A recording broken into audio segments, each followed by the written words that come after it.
Rumah milik Warsi dan Febri, warga perumahan Karya Bakti 2, RT 08 Kelurahan Karya Bakti, Kecamatan Lubuk Linggau Timur 2, Kota Lubuk Linggau mengalami kerusakan cukup parah akibat talut penahan longsor pada Rabu petang.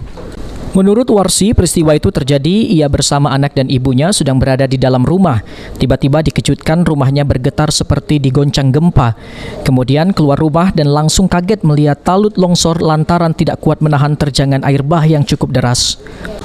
Selain merusak rumah Warsi, talut longsor juga membuat dapur milik Febri yang baru dibangun rusak. Bahkan beberapa rumah sempat terendam air banjir.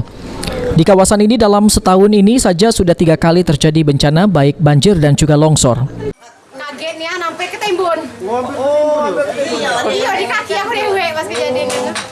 Saya nengok banyu besar tuh kan di sini emang lah goyang ya itu. Nah jadi kan ke samping nengok ngapo kan goyang di rumah nih.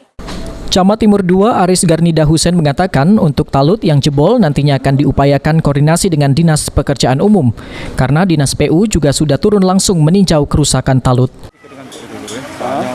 Kalau yang masalah talut atau segala macam kan kita PU.